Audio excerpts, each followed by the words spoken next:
دور دوم مرحله مقدماتی یورو 2024 امروز در گروه بی مسابقات بین تیم‌های اسپانیا و ایتالیا در ورزشگاه گلزنکرشن برگزار شد و همچنین امروز در گروه سی مسابقات دو بازی اسلوونی و صربستان در ورزشگاه مونیخ و بازی تیم‌های دانمارک و انگلیس در ورزشگاه فرانکفورت برگزار شد.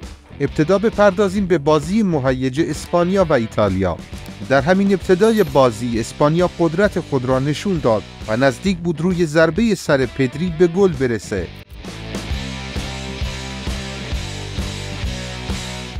9 دقیقه بعد بازم اسپانیا بود حمله می‌کرد و نزدیک بود روی ضربه سر نیکو ویلیامز به گل برسه.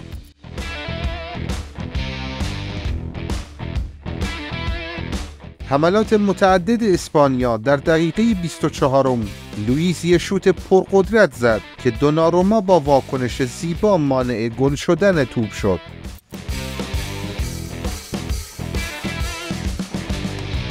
بالاخره حملات متعدد اسپانیا در نیمه دوم در دقیقه 54 روی اشتباه کالافیوری دفاع ایتالیا به گل تبدیل شد.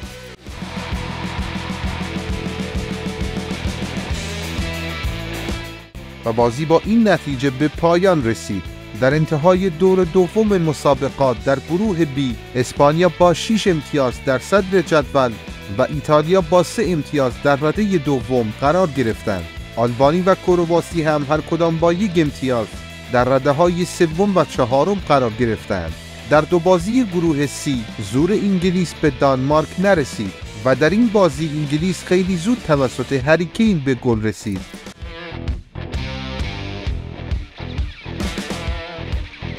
که خیلی طول نکشید دانمارک با شوت زیبای جالماند در دقیقه 33 به گل رسید.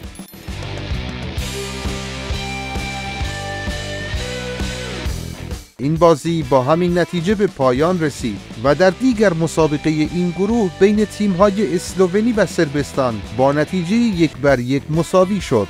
در این بازی ابتدا اسلوونی بود با گل کارنیچنیک در دقیقه 69 به گل اول رسید.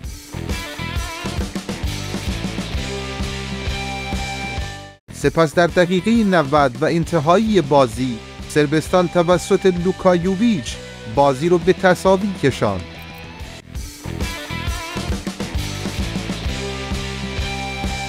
و در انتهای بازی‌های این گروه انگلیس با عملکرد نه چندان خوبش تا اینجای مسابقات با 4 امتیاز در رده اول و دانمارک با این تساوی با کسب 2 امتیاز در رده دوم جدول و اسلوونی با 2 امتیاز و صربستان با 1 امتیاز به ترتیب در رده‌های سوم و چهارم قرار گرفتند.